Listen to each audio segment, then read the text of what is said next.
ተይቀንዘን እንደገና መጣ በቆረስከው ሥጋ ባፈሰስከው ደምህ ካለን ግዞት አውጥተህ አኖረኝ ከቤትህ። ለስራ ቦታ ከስራ ባልደረቦች ጋር በምናደርገው ግንኙነት አንዳንድ ጊዜ ከክርስቲያናዊ ስነ ምግባር የማይጣጣሙ ቀልዶች፣ የስራ ሰዓት በኋላ የሚደረጉ እንቅስቃሴዎች፣ በዚያ ዓለም የተለመደ አባባል አፍተር አክቲቪቲስ እና ውይይቶች ይኖራሉ። እነዚህ ሁኔታዎች ውስጥ በሰዎች ሳልፈር ራሴንም ሆነ ሌሎችን ሳልጎዳ ጤናማ ግንኙነትን መጠበቅ እንዴት ይችላለሁ?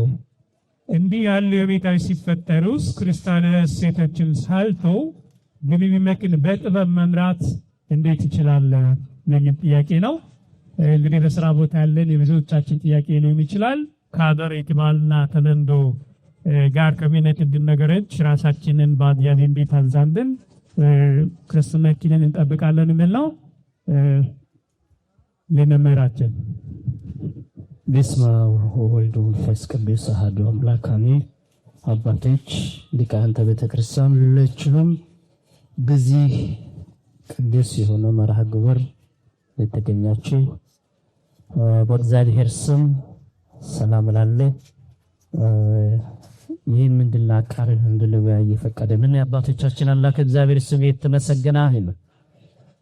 ጥያቄዎቹ ዴይሊ ባለው ላይፋችን ውስጥ ያሉትን ቻሌንጆች ነው የሚያሳየው። በዚህ በፍልስፍና ዓለም ደግሞ ላይፍ ኦፍ ዊዝደም እና ስፒች ኦፍ ዊዝደም ይባላሉ አሉ። አብዛኛው በዚህ ውስጥ ነው ያሉት። በስራ ውስጥ ያሉ ጥያቄዎች ስለሆኑ ዴይሊ ላይፋችን ውስጥ ያለው እንደዚህ ሀገር ደግሞ እንዳደጉት እንደሰለጠኑት ዓለምስ ኢምባሊው ቻሌንጆች ዴይሊ ባለ ላይፋችን ውስጥ ህይወታችን ውስጥ ያሉት ብዙ ቻሌንጆች አሉ። ለነዚህ አንዳንድ ጊዜ በኮሙኒኬሽን ውስጥ በተለያዩ አክቲቪቲዎች ውስጥ የሚያጋጥሙ ቻሌንጆች ናቸውና ስፒች ኦፍ ዊዝደም ወይም ደግሞ ላይፍ ኦፍ ዊዝደም በሚሉ ሪች ውስጥ ነው ያለው።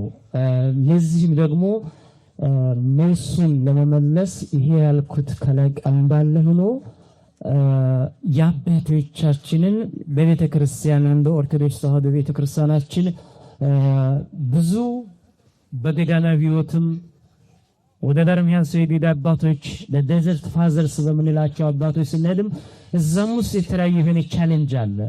የህይወት ብዙ ሁሉም ቦታ ውስጥ በዓለም ሲኖሩም ቻሌንጅ አለ፣ ፈተናዎች አሉ። ያን ሁሉ የሚታለፍ ደግሞ መንፈሳዊ ጥበብ የሚባል አለ። ለዚህ መንፈሳዊ ጥበብ እሱ ነው። ስለዚህ አባቶች አስተምሮ ምን ይላሉ? ዓለም ውስጥ እየኖርን ነገር ግን የዓለም አለመሆን የምንኖረው ዓለም ውስጥ ነው፣ ግን የማን አለመሆን? የዓለም አለመሆን እዚህ ውስጥ ነው ያለ የጥያቄው መሰረታዊ ሐሳብ ማለት ነው። ስለዚህ በዚህ መንገድ የምነሱ ነጥቦችስ የመነኮሳት አባት ኢንቫሊድ ታላቁ እንጥስ አመንይት ነገር አለ በዚህ በመጽሐፍ መነኮታት በሳቸውም ታሪክ ውስጥ ማለት ነው። ቅዱስ እንጦንስ የጥበብ ዝምታ ይላሉ። ቅዱስ እንጦንስ የጥበብ ዝምታ። ስለዚህ አንደበትህን ከክፉ ልቡንም ከቂም ጠብቅ ይላል። አንደበትህን ከክፉ ልቡን ከቂም ጠብቅ ይላል። ስለዚህ በዚህ መንገድ ውስጥ አሁን ከጥያቄው አንፃር ሲነሳ የማይገቡ ቀልዶች፣ ወሬዎች ሲነሱ ምን አይነት ዊዝደም ነው የምንጠቀመው ነው? አሁን ይሄ የላይፋችን ቻሌንጆች ነው። የምንወድቀው እዚህ ውስጥ ነው። የመውደቂያችን መንገድ እዚህ ውስጥ ነው። የመሰናከያችን መንገድ እዚህ ውስጥ ነው ያለው። ክርስትናችንን መብራት የሆነው ክርስትናችንን የሚያደለዝዘ ያለው እዚህ ውስጥ ነው። ስለዚህ ይህንን ለመጠቀም ስለዚህ ምን አይነት ጥበብ ነው የምንጠቀመው ስልን በዝምታ መለየት። አሁን ጥያቄዎችን ሰምታችኋል። በዝምታ መለየት ሳቅ ውስጥ በሚነሳው ሳቅ ዋዛ ፈዛዛ ቀልድ ሳቆች ብዙ ነገሮች ይነሳሉ። በዛ ውስጥ ምን ማለት አለመካፈሉ ወይም ደግሞ ንግግሩን አለማድነቅ በዛ ነገር ኢምፕረስ አለመሆን ያንድ በዛው ኢምፕረስ እየሆነ በሄድን ቁጥር ግን በዛ ውስጥ የመውደቅ አደጋ ስለሚያመጣ ማለት ነው። ስለዚህ በራሱ ይሄ ትልቅ እንደ ምስክርነት ይቆጠራል ማለት ነው። በክርስቲያን ላይ መጽሐፍ ቅዱስ መዝሙረ ዳዊት መዝሙር 141 ላይ ከቁጥር 3 ላይ አቤቱ ለአፌ ጠባቂ አኑር የከንፈሮችን መዝጊያ ጠብቅ ይላል ቅዱስ ዳዊት። ይሄ ራሱ አንድ ስንወጣ የምንጸልየው ጸሎት ነው። ወደ ስራ ከመውጣታችን በፊት ጸልየ ነው እግዚአብሔር አምላክ ለአፋችን ለአንደበታችን ጠባቂ መልአክ እንዳዘጋጅልን ጸልየን የምንወጣው ነው። እንደዚሁ ሐዋርያው ቅዱስ ጳውሎስም በኤፌሶን መልእክት ምዕራፍ 4 ወደ ኤፌሶን ሰዎች ቁጥር 29 ላይ እንደም ይላል ለሚሰሙት ጸጋን ይሰዘን እንደሚያስፈልግ ለማነጽ የሚጠቅም መልካም ቃል እንጂ ክፉ ቃል ካፋችሁ ከቶ አይጣ ይላል። ይሄ መጽሐፍ ቅዱስ መመሪያችን ነው። ስለዚህ ይህንን ቃል እንደ መሪ ለህይወታችን መሪ አድርገን መጠቀም ያስፈልገናል። የእስክንድርያው ታላቁ ቅዱስ ቄርሎስም እንዲህ ብሎ ይመክራል። ክርስቲያን ይላል ቅዱስ ቄርሎስ በስራ ቦታ የክርስቶስ መዓዛ ሊኖረው ይገባል ይላል። ክርስቲያን በስራ ቦታ የማን መዓዛ? የክርስቶስ መዓዛ ሊኖረው ያስገባል። የቅዱሳን መዓዛ ሊኖረን ያስፈልጋል በስራ ቦታ ላይ ማለት ነው። ይህ ማለት በተግባር መስበክ ማለት ነው። በተግባር መስበክ ይሄን ፕራክቲካሊ ይሄን ላይፋችን ላይ ማለት ነው። ስለዚህ በተግባር መስበክ ማለት ሌሎች ሳይነቅፉ ብዙ ጊዜ እንኳን ሌላ ቀርቶ ልጆቻችን ላይ እንኳን ባለው ልጆቻችን የሚያስቸግረው ምንድነው? ይሄ ጀጅ ማድረግ አለ አይደል? ትልቁ የሚያስቸግረው የዚህ ሀገር ላይ የተወሉ ልጆች የማይበት አንዱ ትልቁ ጀጅ ማድረግ። ስለዚህ ይሄንን በተግባር ስለ ሌሎች ሳይነቅፉ በስራ ትጋት፣ በትትና በደግነት ቀዳሚ መሆን ሰዎች የኛን እሴቶች እንዳከብሩ ያደርጋል። ደግነታችን፣ ቅንነታችን፣ የዋህነታችን፣ በስራ ታታሪነታችን እነዚህን እሴቶች ስናደርጋቸው በስራ ቦታ ላይ ስለዚህ ምን ይሆናሉ? ሌሎች እንዳከብሩን ያደርጋቸዋል። በነሳተፍም ባነሳተፍም ማለት ነው። ሌላው ወሰን ማበጀት ነው። ወሰን ማበጀት፣ ድንበር ማበጀት ያስፈልገናል። ስለዚህ ማለት ከስራ ሰዓት በኋላ ለሚደረጉ እንቅስቃሴዎች አስቀድሞ ግልጽ የሆነ በደግነት የተሞላ አይሆንም ማለት እግዚአብሔርን እሺ በሉ ሰይጣንን ግን ይበሉት ነው የሚለው፣ እንዲበሉት ነው የሚለው። ስለዚህ በዚህ መንገድ ላይ በደግነት የተሞላ አይሆንም ማለት ልምድ ማዳበር መቻል አለብን። ኦኬ እዚህ ሀገር ምንድነው ባል ኦኬ ስፋይን ሁሉንም ነገር ኦኬ ነው የሚባለው አይደል? ሁሉንም ነገር እኮ ነው የሆነ ነገር ሲባል ኦኬ ስፋይን ይባላል። ስለዚህ ይሄን ነገር ማስለመድ። ሌላው የቅዱስ እንጦንስ አሁንም ምን ይላል? ይሄ ታላቅ አባት የውስጥ ሰላምና የውጭ ትሕትና የሚል መመሪያ ይላል። የውስጥ ሰላምና የውጭ ትሕትና ይላል። የውስጥ ሰላም አለ፣ የውጭ ደግሞ ትሕትና። ይሄ የህይወት መመሪያ ነው ክርስቲያን። የውስጥ ሰላም አለን በእግዚአብሔር ያገኘነው የእግዚአብሔር ልጆች ነን። እንደገና ደግሞ የውጭ ትሕትና ይኖር ይላል። ስለዚህ አንድ ክርስቲያን በስራ ቦታ ካሉ ሰዎች ጋር ሲገናኝ ልቡን ለእግዚአብሔር ፊቱን ግን ለሰዎች መስጠት አለበት። ልቡን ለማን? ለእግዚአብሔር። ልጄ ልብህን ስጠኝ እንዳለው ስራውን ደግሞ ራሱን ደግሞ በስራ ቦታ ሌላው ፊቱን ለሰዎች መስጠት ማለት ነው። ይህ ተግባራዊ ጥበብ ነው፣ ፕራክቲካል ዊዝደም የምንለው። ወደ ፕራክቲካል ዊዝደም ስንቀይረው የማይገቡ ቀልዶች ሲነሱ በመሳተፍ ወይም በዝምታ ማለፍ። ይህንንም መጽሐፍ ቅዱስ ቆላስይስ ምዕራፍ 4 ቁጥር 6 ላይ ንግግራችሁ ሁል ጊዜ ይላል በጨው እንደተቀመመ በጸጋ ይሁን ለእያንዳንዱ እንዴት እንድትመልሱ እንደሚገባችሁ እወቁ ይላል። ይሄ በዚህ ውስጥ ያለ ነው። ሌላው ሁለተኛ መራቅ እንጂ መለየት አይደለም የሚል ዊዝደም አለ። መራቅ እንጂ መለየት። ሰው ከስራ ቦታ መለየት ይቻላል? አይቻልም። መራቅ ግን ይቻላል። ይሄ መራቅ እንጂ መለየት አይደለም ለሚለው ቅዱስ አትናቴዎስም ቅዱስ ቄርሎስም በዚህ ቃል ይተባበራሉ። ቅዱስ አትናቴዎስም ቅዱስ ቄርሎስም መራቅ እንጂ መለየት አይደለም ለምንት ማለት ነው። እንዲህ ብላ ያስተምራሉ። ክርስቲያን ከኃጢአት መራቅ አለበት እንጂ ከሰዎች መለየት አይችልም ይላሉ።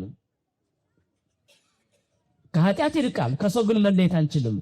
በልሰራበት የሥራ ባህሪ ስለሆነ ሐዋርያው ቅዱስ ዮሐንስም ከክፉ እንድትጠብቃቸው እንጂ ከዓለም ባይር እንድታወጣቸው አለምንም ይላል። ይሄ ነው መጽሐፍ ቅዱሳዊ ማስረጃችን። ሌላው ሳይፈርድ መራቅ፣ ጀጅ ማድረግ፣ ፍርድን መናቅ ማለት ነው። ባልደረቦች ክርስቲያናዊ ያልሆኑ ሰዎች ሲያደርጉ እኔ ቅዱስ ነኝ እነሱ ግን ኃጢአተኛ ናቸው የሚል መንፈሳዊ ትዕቢት እንዳይሰማን መጠንቀቅ ያስፈልጋል። አንተ ትዕቢት ኃጢአት ነው። መንፈሳዊ ትዕቢት እኔ ቅዱስ ነኝ፣ እኔ ጻድቅ ነኝ፣ እኔ ካለ ይሄ ወዴት ነው? ወደ ስፒሪቹዋል ድራይነስ ይባላል። ደግሞ መንፈሳዊ ድርቀት ያመጣል ትዕቢት። እኔ ካለ አንድ ሰው ወደ መንፈሳዊ ድርቀት እየሄደ ነው። እኔ የሚል ነገር ማለት ነው። እኔ ቅዱስ ነኝ ካለ፣ እኔ እንደዚህ ነኝ ካለ ራሱን ካስቀደመ ወደ ድርቀት ነው የሚሄደው። ስለዚህ መንፈሳዊ ትዕቢት ይባላል። ይሄ ስጋዊ ትዕቢት ሳይሆን መንፈሳዊ ትዕቢት ማለት ነው። ወደዛ ይወስዳል ማለት ነው። ስለዚህ ከዚህ ትዕቢት እንዳይሰማን መጠንቀቅ። ይህም ሉቃስ ወንጌል ምዕራፍ 6 ላይ አትፍረዱ፣ አይፈረድባችሁም፣ አትኮነኑም ይላል። ሌላው በምሳሌ መስበክ ነው። ቅዱስ ባስልዮስ እንዲህ ይላል፣ ዘቂሳርያ ማለት ነው። ቅዱስ ባስልዮስ ዘቂሳርያ እንዲህ ይላል፣ ክርስቲያን ንግግሩ ባይሰማ እንኳን አናኗሩ መጮህ አለበት ይላል። በጣም ደስ የሚለኝ ቃል። ክርስቲያን ምን ይላል? ክርስቲያን ንግግሩ ባይሰማ፣ ይሄን እንደ ህይወታችን ማረህ አርጉት። በእውነት ክርስቲያን ንግግሩ ባይሰማ እንኳን አናኗሩ መጮህ አለበት። አናኗራችን፣ አለባበሳችን፣ ሁሉ ነገራችን መስበክ መቻል አለበት ማለት ነው።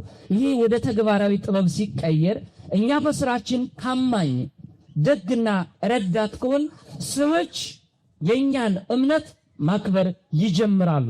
ስለዚህ በንግግራችን በስራችን የኛን እምነት ያከብራል። እውነተኞች ነው እነሱ እውነተኞች ክርስቲያኖች ናቸው።